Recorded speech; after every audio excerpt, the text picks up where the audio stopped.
The two suns burned hot in the sky above the desert. Their harsh light beat down on the large form lying in the sand. It was a dragon, but not like the dragons from Earth stories. This dragon was alien, a Taraxian dragon. His name was Ryun. Ryun's scales, once bright and shiny like copper, were now dull with dust. His large body was stretched out on the red-orange sand. Thick ropes made of strong alien material held his wings tight against his body. These bindings cut into his skin where they wrapped around him. He could not move. He could barely breathe. The heat was too much. Water, he thought, his dry tongue trying to wet his cracked lips. Need water. 3 days had passed since they left him here. 3 days of the twin suns cooking him alive. Without the ability to spread his wings, Ryun could not cool his body. Dragons needed their wings to release heat. Bound like this, he was slowly dying. His own family had done this to him. His own clutch, what Taraxians called their family group. They had tied him and left him here as punishment. His crime? Mercy. Ryun closed his inner eyelids, thinking back to what had happened. The hunt of ascension was an ancient tradition. Every young dragon had to complete it to be accepted as an adult. The rules were simple. Hunt and kill a large desert animal without using flame breath. It was meant to prove physical strength and hunting skill. Ryun had tracked his prey for days. A large, six-legged creature that humans called a dune strider. He had cornered it perfectly. The kill would have been clean and quick. But then he saw them. 3 small babies hiding behind their mother. They were so small, so helpless. In that moment, Ryun could not strike. He backed away and let them go. When he returned to the clutch empty-handed and admitted what happened, the elders were furious. Compassion is weakness, the lead elder had roared. You have failed the most basic test of our kind. You are not worthy to be called Taraxian. They had bound him that night and carried him far into the Scarlet Wastes, the most deadly part of the desert. Here they left him to die slowly under the suns. A fitting end for one who lacks the strength to take life, the elder had said before flying away with the others. Now, on the 3rd day, Ryun had given up hope. His thoughts were becoming fuzzy. The heat inside his body had reached dangerous levels. Soon his organs would start to fail. A sound caught his attention. At first he thought he was imagining it. But the sound grew louder, a mechanical noise, something with an engine. Ryun forced his eyes open.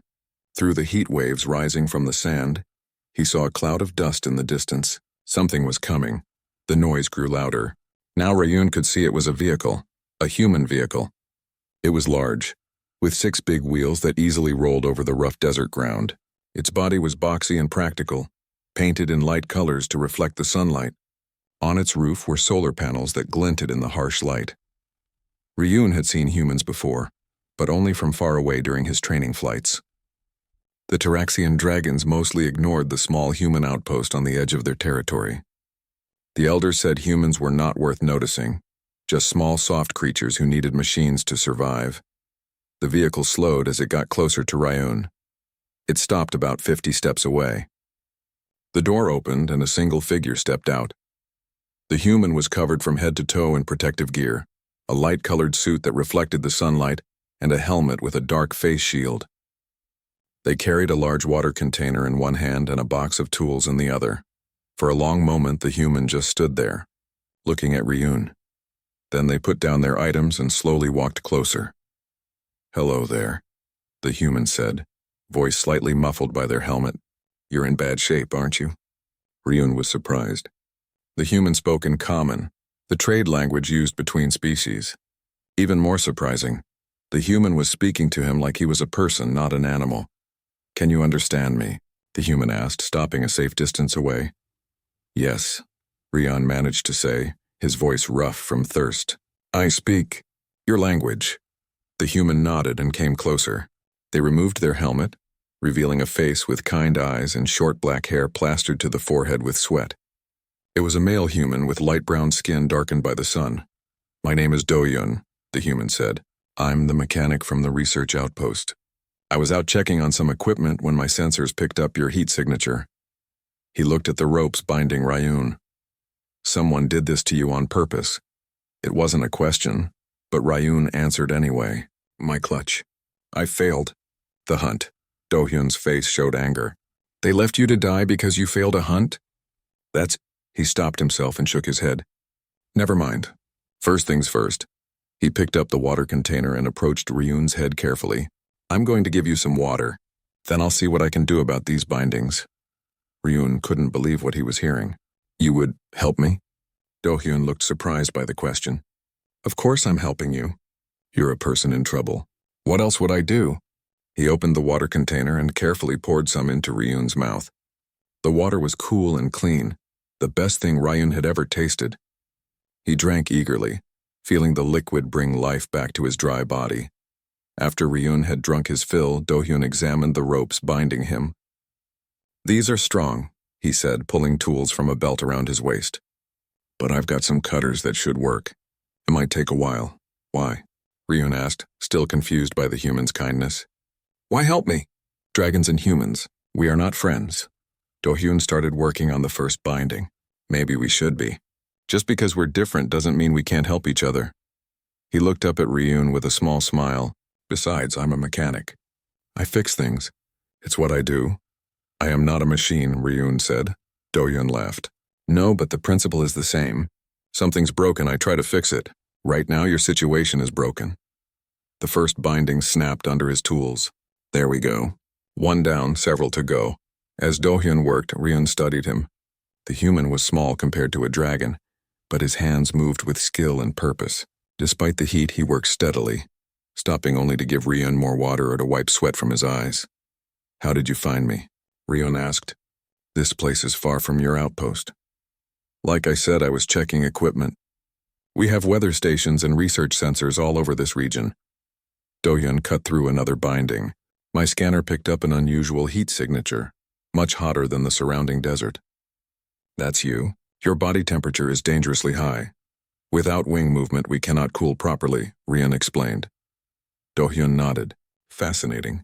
So your wings are heat regulators, not just for flying. He looked thoughtful. That explains the design of these bindings. They specifically prevent you from spreading your wings. Yes, Ryun said bitterly. They knew exactly how to ensure a slow death. Do-hyun's face hardened. Well, their plan failed. Because I found you. He cut through another binding. And I'm not leaving you here. The last of the ropes fell away. Ryun felt the pressure release from his wings and limbs. Slowly, painfully, he spread his wings for the first time in 3 days. The relief was immediate as air circulated through the thin membranes, helping to cool his overheated body. Thank you, Ryun said, the words feeling small compared to what he felt. You saved my life, Do-hyun smiled. You're welcome. But we're not done yet. You need proper medical care and a lot more water. He looked at his vehicle, then back at the dragon. This is going to be tricky. You're too big to fit in my rover. I can walk, Ryun said, trying to stand. His legs shook with weakness and he stumbled. Do-hyun rushed to his side, placing a hand on Ryun's foreleg to steady him. The human was so small compared to Ryun, yet he didn't show any fear. Easy there, Do-hyun said. We'll take it slow. The outpost is about 20 kilometers from here. We'll have to stop often for rest and water. Ryun looked down at the small human who had saved him, this strange creature who had shown more kindness than his own kind. Why are you called a mechanic? What does this mean? Do-hyun smiled as he packed up his tools. It means I understand how things work and how to fix them when they break. Machines mostly, but sometimes other things too. He looked up at Ryun. Come on, let's get you somewhere safe. Then we can talk more. As they began their slow journey across the desert, Ryun realized something important had changed inside him. His whole life he had been taught that humans were beneath notice, weak creatures who relied on tools instead of natural strength. But this human, this mechanic named Do-hyun, had shown more true strength and honor than any dragon Ryun knew. And for the first time in his life, Ryun wondered what else his people might be wrong about. The walk across the desert was slow and difficult. Ryun's legs shook with each step. 3 days without water had made him very weak. Do-hyun walked beside him, often looking up with worry in his eyes. We need to find shade soon, Do-hyun said, checking a small device on his wrist. The temperature is still rising. Ryun looked at the endless red sand around them. There is no shade in the Scarlet Wastes. Do-hyun smiled.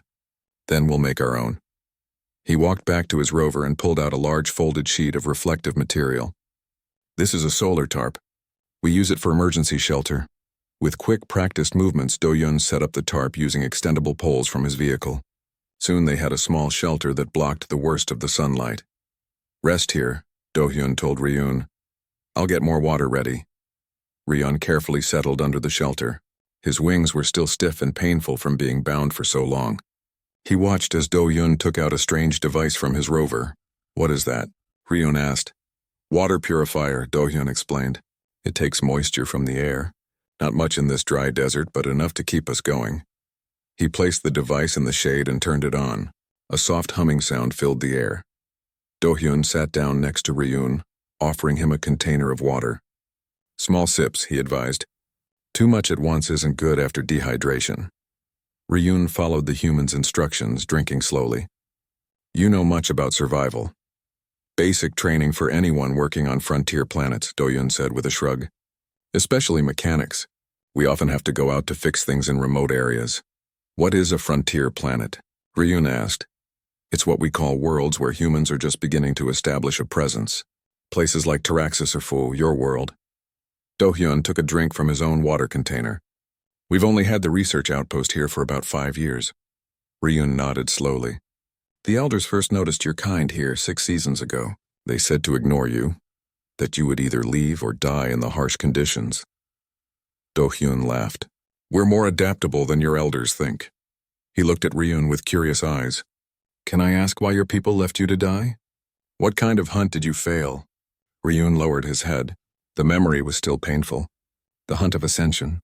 All young dragons must complete it to be accepted as adults. We must hunt and kill without using our flame breath. And you failed this hunt?" I chose not to complete it." Ryun's voice grew quiet. "My prey had young ones, small babies that needed their mother. I could not take their parent from them." Do-hyun was silent for a moment. Then he said, "Where I come from, what you did wouldn't be seen as failure. It would be seen as compassion. Compassion is weakness to my kind," Ryun said bitterly. "Is it?" Do-hyun asked. "It takes strength to choose not to harm others when you have the power to do so." These words made Ryun think. No one had ever suggested that his choice might have been strong rather than weak. After resting for an hour, they continued their journey. Do-hyun packed up the shelter and they moved on across the hot sand. The human's rover followed them, driving itself slowly behind them. "Your machine can move without you?" Ryun asked, surprised. "Basic autopilot," Do-hyun explained. "Nothing fancy. It just follows a signal from my wrist device." As they walked, Do-hyun asked many questions about Taraxian dragons, their society, their abilities, their history. Ryun answered as best he could, surprised by the human's genuine interest. "So your people can control the intensity of your flame breath?" Do-hyun asked, clearly fascinated. "Yes," Ryun said. "From a gentle warmth to a blast hot enough to melt stone. It takes years of practice to master." "That's amazing," Do-hyun said. "The applications for controlled heat like that would be incredible. In my work as a mechanic, precise heat control is essential for many repairs." Ryun had never thought of his natural abilities as tools for creation.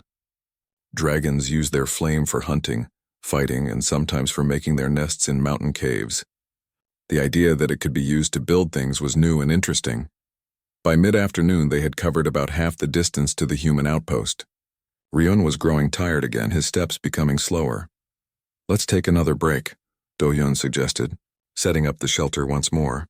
As they sat in the shade, Do-hyun pulled out a small package from his pack. "Food," he said, offering some to Ryun. "It's just emergency rations, but it's better than nothing." Ryun sniffed at the strange bar. It smelled nothing like the fresh meat he was used to eating, but his empty stomach didn't care. He ate it quickly. "Thank you," he said. "You have shown me great kindness." Do-hyun waved away the thanks. "Anyone would do the same." "No," Ryun said firmly. "They would not. My own clutch left me to die. You, a stranger, saved me." Do-hyun looked uncomfortable with the praise. "Tell me more about your clutch," he said, changing the subject. "Do you have brothers and sisters?" "Yes," Ryun said. 2 brothers and a sister, and many cousins. Our clutch is one of the largest, with 23 dragons in total." "And they all agreed to leave you in the desert?" Do-hyun asked, his voice careful. Ryun thought about this. "No," he admitted. "My sister Jia argued against it, and my cousin Minji looked sad. But the elder's decision was final." "So not all dragons think compassion is weakness," Do-hyun observed. This thought gave Ryun a small hope he hadn't felt before. They continued their journey as the afternoon wore on. The twin suns began their slow descent toward the horizon, but the heat barely lessened. Ryun noticed that Do-hyun was now sweating heavily, his face red from the heat. "You are suffering," Ryun said with concern. "I'm fine," Do-hyun insisted. But his breathing was labored. Ryun stopped walking. "You have helped me. Now I will help you." He carefully extended one wing to create shade over the human. "My wings can block the sun's heat." Do-hyun looked up in surprise, then smiled gratefully. "That's much better. Thank you." They walked like this for another hour, with Ryun using his wing to shield Do-hyun from the worst of the heat. It was a small thing, but it felt good to help the human who had saved him. As the suns began to set, the outline of buildings appeared on the horizon. "There it is," Do-hyun said, pointing. "The outpost." Ryun stopped walking, suddenly nervous. "Your people. Will they welcome a dragon?" Do-hyun looked up at him. "They'll welcome you because you're with me. And once they hear your story, they'll want to help." He paused. "But I understand if you're worried. We can approach slowly and I'll go ahead to explain the situation." As they got closer to the outpost, Ryun could see it more clearly. It was a collection of white buildings with many windows that reflected the setting suns. Some buildings were connected by covered walkways.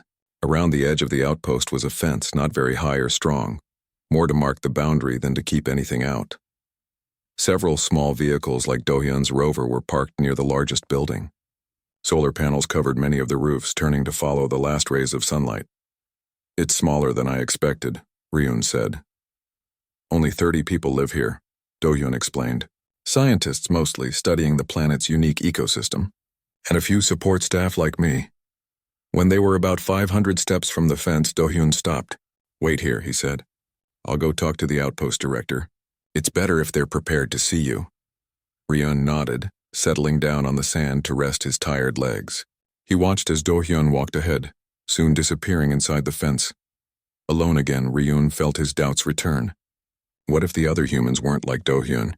What if they saw him as a threat? Dragons and humans had no formal contact. His presence here might cause problems, but before his thoughts could spiral further, he saw Do-hyun returning. With him was another human, taller with gray hair. They walked quickly toward Ryun.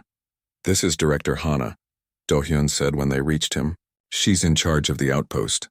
The woman looked up at Ryun with clear, intelligent eyes. Unlike Do-hyun, she showed a hint of fear, but she stepped forward bravely. "Welcome to our outpost," she said in careful comment. "Do-hyun has told me what happened to you. You will be safe here while you recover." Ryun lowered his head in a gesture of respect. "Thank you for your welcome. I will not cause trouble." Director Hana's face relaxed slightly. "We have a large equipment shed that should be big enough for you to rest in. It's not fancy, but it's out of the elements. Any shelter is better than the open desert," Ryun said gratefully. As they walked toward the outpost, Ryun felt a strange mix of emotions: fear of the unknown, gratitude for the human's kindness, and something else, a sense that his life had changed forever. The path he had been on was gone and a new one stretched before him. Whatever happened next, he knew one thing for certain. He owed his life to a human mechanic who had seen him not as a monster, but as a person worth saving. The equipment shed was large and cool inside. Ryun had to duck his head to enter through the wide doors, but once inside, he found plenty of room to stretch out. The floor was smooth concrete, much better than the hot sand of the desert. "It's not fancy," Do-hyun said, looking around, "but it should be comfortable enough for now." Director Hana stood in the doorway, watching Ryun with careful eyes. "I've asked our medical officer to come check your condition," she said. "Is that acceptable to you?" Ryun nodded. "Yes, thank you for your help." After Director Hana left, Do-hyun brought in several large containers of water. "Drink as much as you need," he said. "I'll be back soon with some food." Left alone, Ryun took the chance to look around the shed. It was filled with interesting human machines. Some were small, fitting easily on the metal shelves that lined the walls. Others were large vehicles with wheels or tracks. Tools hung on boards, neatly organized by size and type. Ryun had never seen so many human-made things up close. Dragons were taught that humans relied on machines because they were weak. But looking at these complex devices, Ryun wondered if perhaps it was a different kind of strength. The strength to create rather than destroy. The door opened, and a short human female entered. She carried a large bag and wore a white coat. "Hello," she said with a friendly smile. "I'm Dr. Suman, the outpost's medical officer. Tohyun asked me to check your condition." Ryun lowered his head to be closer to her level. "I am Ryun. Thank you for helping me." Dr. Suman approached without fear, which surprised Ryun. "I need to examine your wings and the places where the bindings cut into your scales. Is that okay?" "Yes," Ryun said, extending one wing carefully. Dr. Suman worked gently but confidently. She cleaned the cuts with a cool liquid that stung slightly, then applied a soothing gel that immediately eased the pain. "Your species is fascinating," she said as she worked. "Your scales are similar to reptiles on Earth, but the underlying structure is quite different. Earth is your homeworld?" Ryun asked. "Yes, though I haven't been back in 3 years." She moved to his other wing. "The cuts aren't too deep.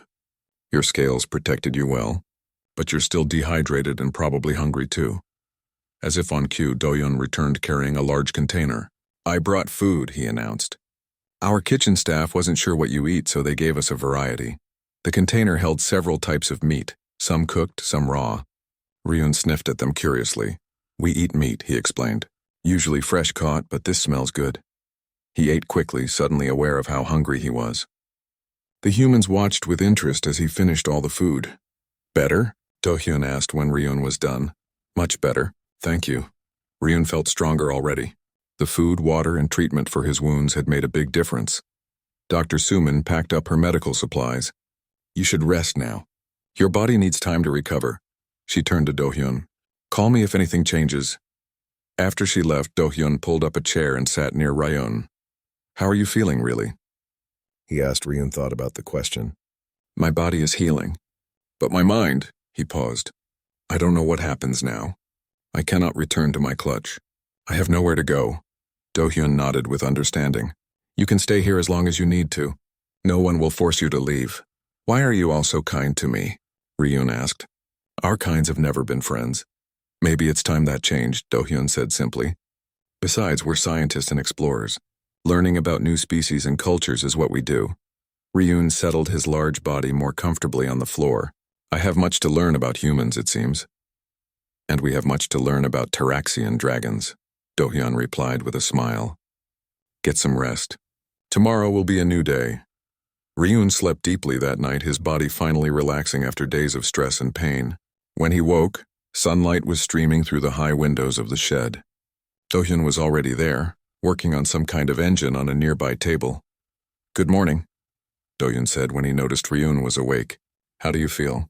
Ryun stretched his wings carefully. The pain was much less today. "Better?" "Much better." "Good, are you hungry?"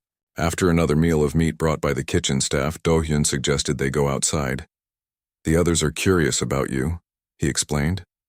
"But only if you feel comfortable meeting them." Ryun felt nervous but also curious.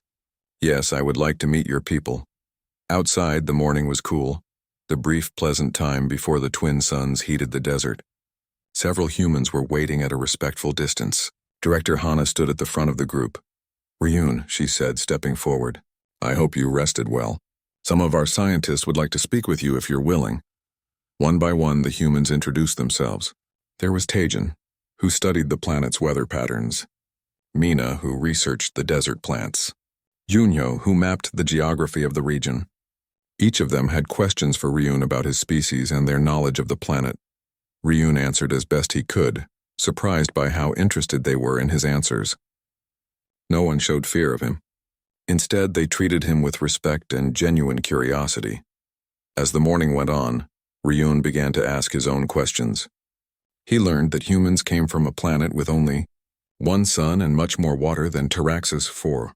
They had spread to many worlds across the stars using ships that could travel faster than light. "Why? Did you come to our world?" Ryun asked Director Hana. "To learn," she replied. "Each planet has unique life forms and environments. By studying them, we expand our knowledge of how life works throughout the universe. You do not come to take resources or land?" Director Hana shook her head. "Our outpost is small by design. We observe and study, but try not to interfere with the natural balance." This was very different from what the elders had taught about humans. They had said humans were greedy creatures who stripped planets bare before moving on to the next world. As the suns climbed higher in the sky, most of the humans returned to their work. Do-hyun led Ryun to a shaded area where they could continue talking. "Your people are not what I expected," Ryun admitted. "What did you expect?" Do-hyun asked. "The elders say humans are destructive, that you take without giving back," Do-hyun sighed. "Some humans are like that. I won't lie to you. Our history has dark chapters where we harmed environments and other species. But many of us try to be better, to explore with respect and learn without destroying." Ryun thought about this. Perhaps both our kinds have wrong ideas about each other. "That's usually how it works," Do-hyun agreed. "Fear and ignorance lead to misunderstanding." They sat in comfortable silence for a while. Then Do-hyun asked, "Would you like to see my workshop? It's where I spend most of my time." Ryun nodded eagerly. He was curious about the humans' work. Do-hyun's workshop was a smaller building near the equipment shed. Inside it was organized chaos. Tools and parts covered every surface. In the center was a large table with a half-finished project. "This is where I fix everything that breaks at the outpost," Do-hyun explained. "Vehicles, environmental systems, research equipment, it all needs maintenance in this harsh environment." Ryun looked around with interest. "You make broken things work again." "That's right. Sometimes I also design new things to solve specific problems." Do-hyun pointed to the project on the table.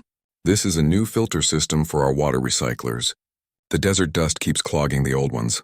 Ryun moved closer to look at the device. It was made of metal and clear tubes with small parts fitted together in a complex pattern. "How does it work?" he asked. Do-hyun's face lit up at the question. He began explaining the system, showing how water would flow through different chambers to remove dust and impurities. His hands moved with excitement as he talked, pointing out each component and its purpose. Ryun listened carefully, fascinated by the human's knowledge. The way Do-hyun described the water filter made it sound like a living thing, with each part working together in harmony. "Could I—" Ryun hesitated. "Could I watch you work on it?" Do-hyun looked surprised, then pleased. "Of course. I'd welcome the company." For the next few hours, Ryun watched as Do-hyun assembled the filter system.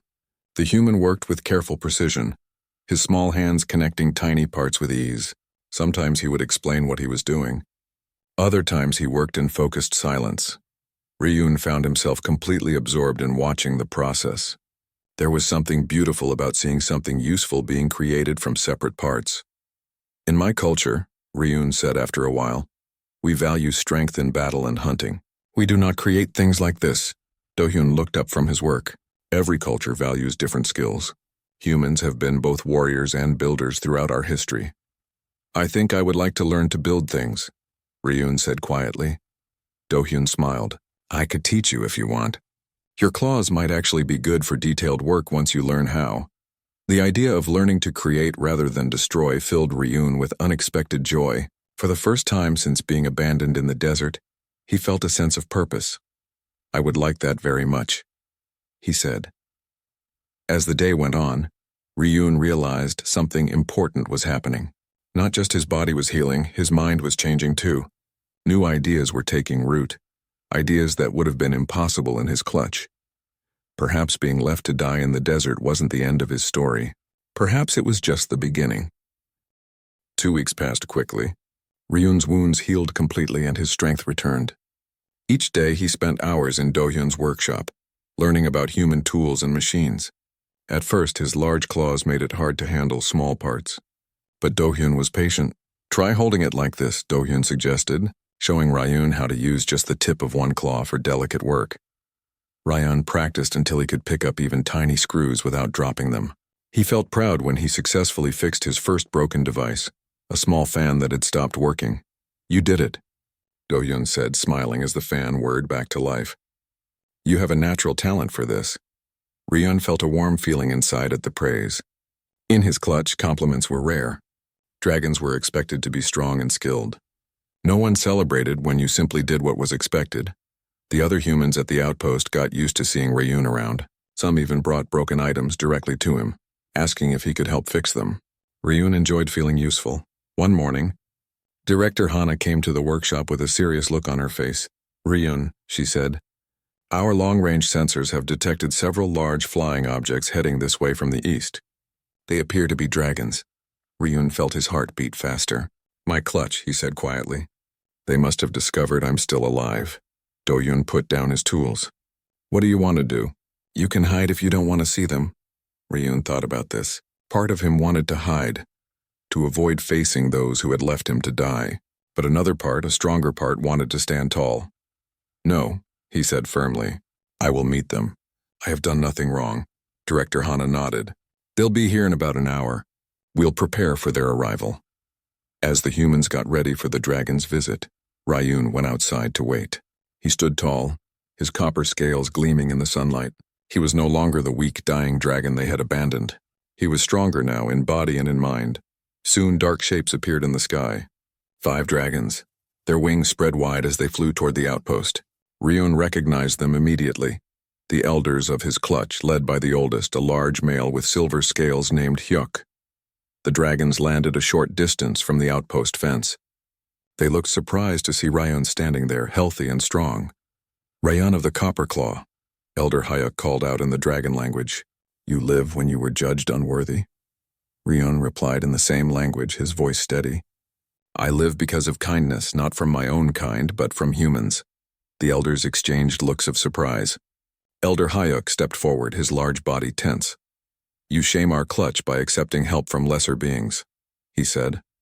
Do-hyun had come to stand beside Ryun. Though he couldn't understand the dragon language, he could feel the tension. These are your people? He asked quietly. The elders of my clutch, Ryun confirmed. They are not happy to find me alive. One of the other elders, a female with bronze scales named Suk, moved closer. Why have you come to the human place? She asked Ryun. You could have returned to the mountains after you escaped your bindings. I did not escape, Ryun explained. This human found me dying in the desert and saved me. He cut my bindings and gave me water and food. He treated my wounds and offered me shelter. The elders looked at Do-hyun with new interest. Why would a human help a dragon?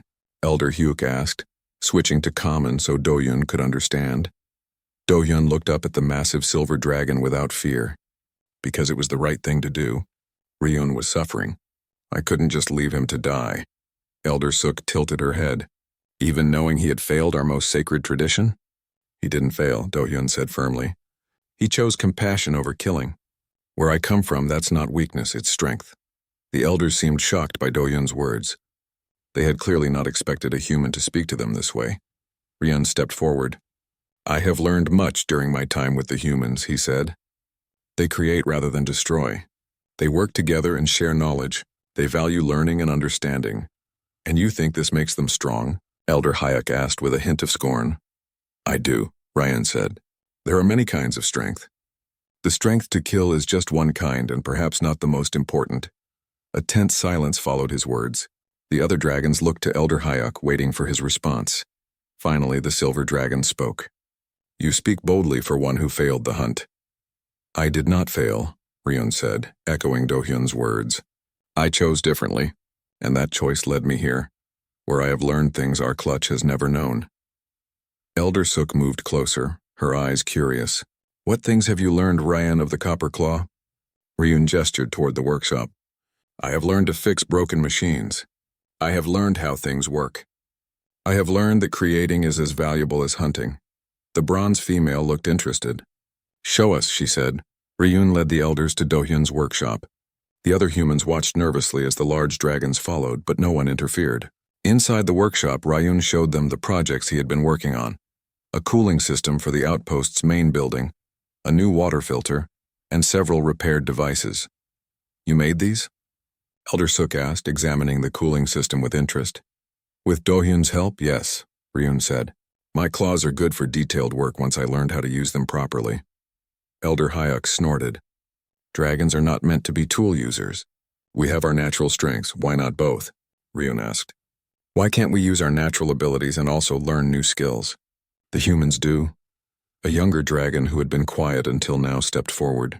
It was Minji, Ryun's cousin, her golden scales shining even in the workshop's artificial light. I want to learn, she said, looking at the devices with clear interest. This cooling system, how does it work? Do-hyun explained the system to Minji. showing how air was pulled through special panels that removed heat. The golden dragon listened carefully, asking smart questions that showed she understood the concepts quickly. Elder Hayuk watched with disapproval, but Elder Suk seemed more open to the idea. Our young ones have always been curious, she said to Elder Hayuk. Perhaps there is value in new knowledge. Knowledge from humans? Elder Hayuk said with disbelief. Knowledge is knowledge, Elder Suk replied. Does it matter where it comes from if it is useful? This started a heated discussion among the elders. They spoke quickly in the dragon language, sometimes pointing at the human devices or at Ryun himself. While the elders argued, Minji moved closer to Ryun. I am glad you are alive, cousin, she said quietly. When they left you in the desert, I wanted to go back for you, but the elders forbade it. Thank you, Ryun said, touched by her words. How did you find me here?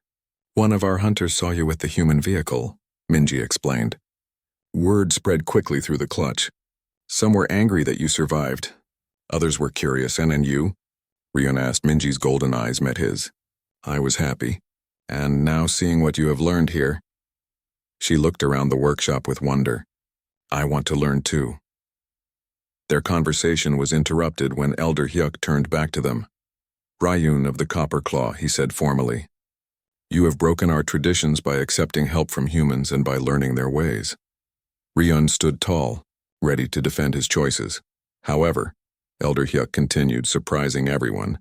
Elder Suk has convinced me that there may be value in what you have learned. Elder Suk stepped forward. The world is changing, she said. Humans are here now, whether we like it or not. Perhaps it is wise to understand their ways. Ryun could hardly believe what he was hearing. The elders, who had always been so strict about tradition, were actually considering new ideas. What does this mean? He asked carefully. It means, Elder Hayek said, that we will not reject you from the clutch for your choices. You may return to the mountains with us if you wish. Ryun looked at Do-hyun, who had been quietly watching the exchange. The human gave him an encouraging smile, though his eyes looked sad. And if I wish to stay and learn more? Ryun asked. Elder Hayek frowned, but Elder Suk answered before he could speak.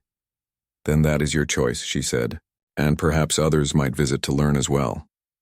She glanced at Minji, who was still examining the cooling system with fascination. Ryun felt a weight lift from his heart. He had feared being forced to choose between his kind and his new friends. Now it seemed he might be able to have both. I would like to stay longer, he said. There is much more I want to learn, but I would welcome visits from any in the clutch who are interested. Elder Suk nodded. It shall be so. She turned to Do-hyun. Human mechanic, you saved one of our kind when you had no reason to do so. The clutch owes you a debt. Do-hyun looked embarrassed. No debt is needed.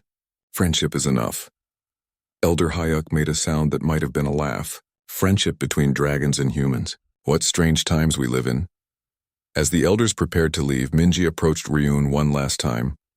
I will come back to learn, she promised, and I will bring others who are curious.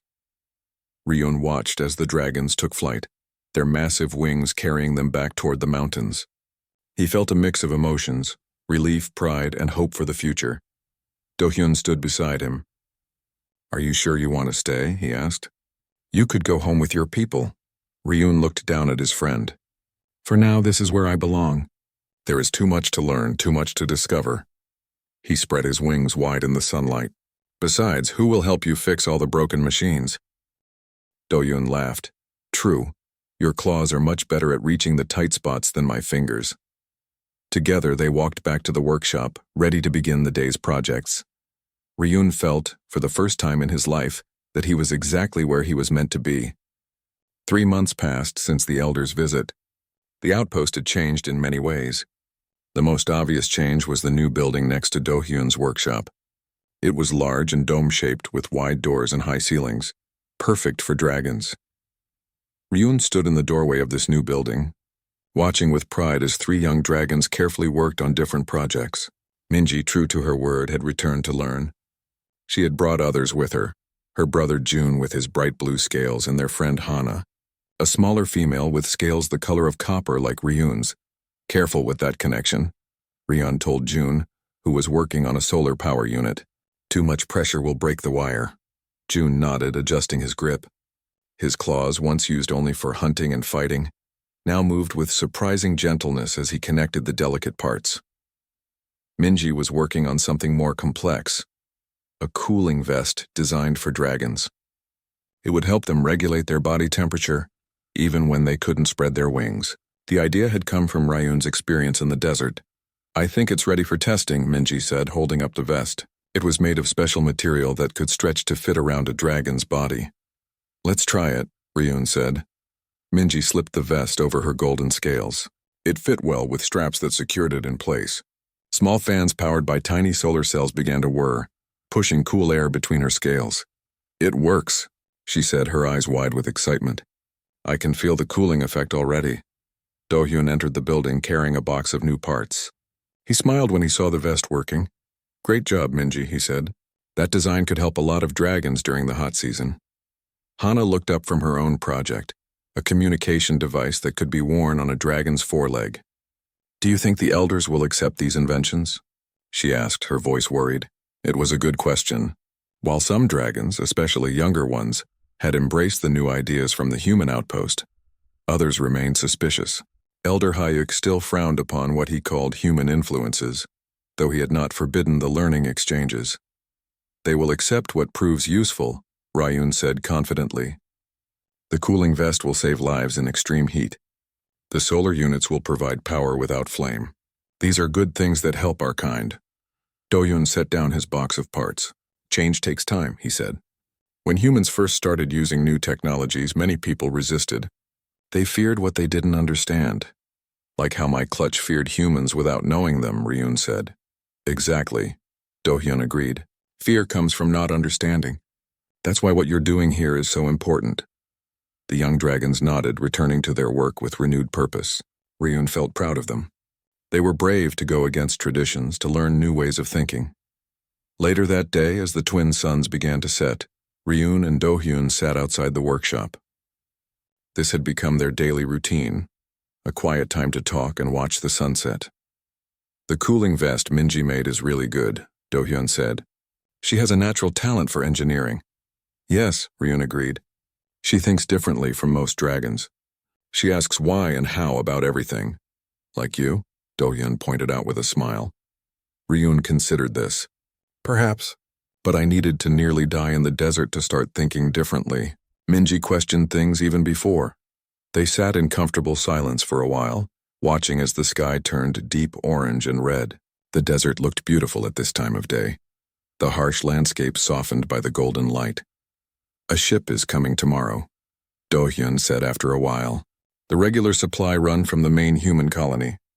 "Will there be new parts for our projects?" Ryun asked eagerly. "Yes, I ordered special materials for the cooling vests, but—" Do-hyun paused, looking uncomfortable. "There's something else. I've been asked to return to Earth for 6 months. Ryun turned to look at his friend, surprised. "Return to Earth? Why?" "The Science Council wants me to report in person about our work with your kind. They're very interested in what we've learned about Taraxian dragons." Do-hyun looked down at his hands. "And they want me to help design new equipment specifically for dragon-human cooperation." Ryun felt a mix of emotions. Pride that their work was considered important enough for such attention, but also sadness at the thought of Do-hyun leaving, even temporarily. 6 months is a long time, Ryun said quietly. "It is," Do-hyun agreed, "but I've recommended that you be named as co-leader of the workshop while I'm gone. Director Hana has approved it." Ryun blinked in surprise. "Me, lead the workshop?" "Who better?" Do-hyun asked. "You know as much about the equipment as I do now, and you can continue teaching the other dragons." The idea was both exciting and frightening. Ryun had never been a leader before. In his clutch, he had always been seen as different, not leadership material. "Do you think I can do it?" he asked. Do-hyun looked at him with complete confidence. "I know you can. You've learned more in 3 months than most people learn in years. You understand both dragon and human perspectives. You're the perfect bridge between our kinds." Ryun felt honored by his friend's trust. "Then I will do my best." "I know you will," Do-hyun said. "And when I come back, I hope to see even more dragons learning here." The next morning, news of Do-hyun's upcoming departure spread quickly. The young dragons were sad but understood the importance of his mission. Minji even suggested making something special for him to take to Earth. "We should create a gift," she said. something that shows what dragons and humans can make together.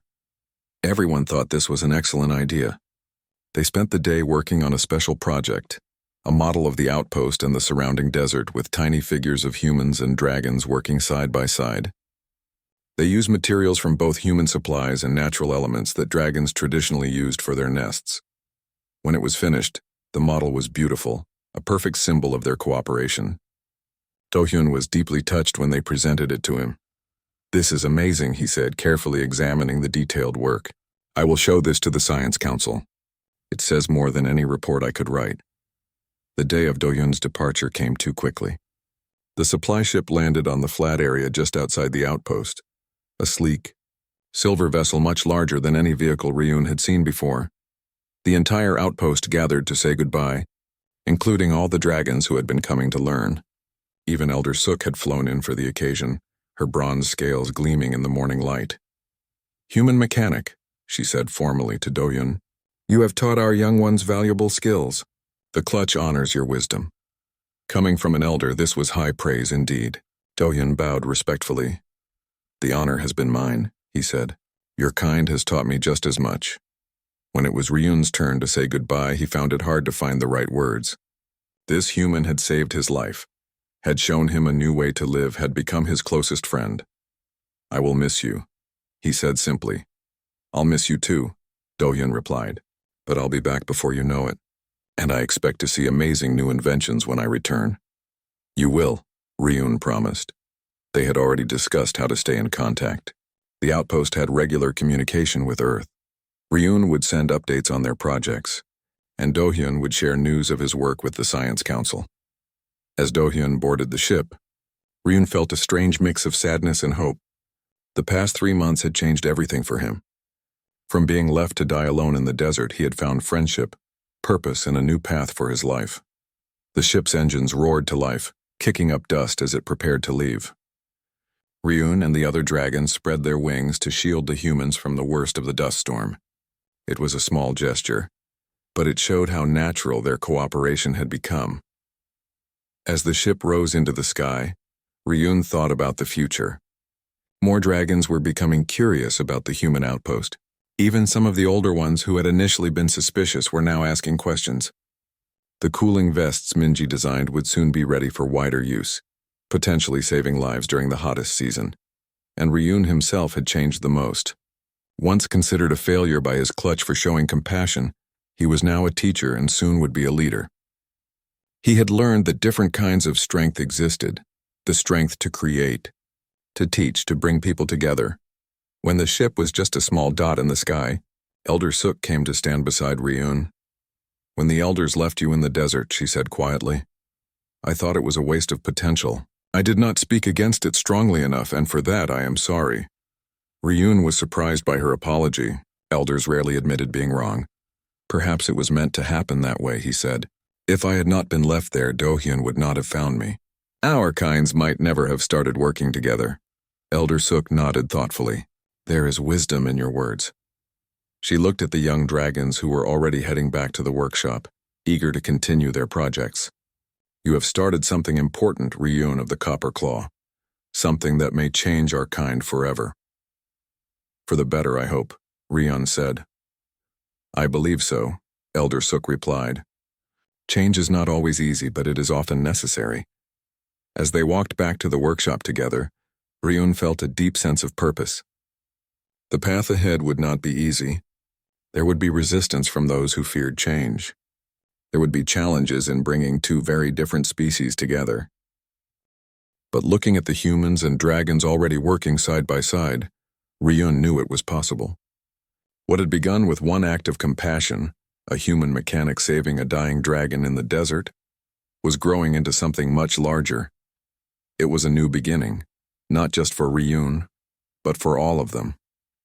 And as he stepped into the workshop to begin his first day as its leader, Ryun felt ready for whatever challenges lay ahead.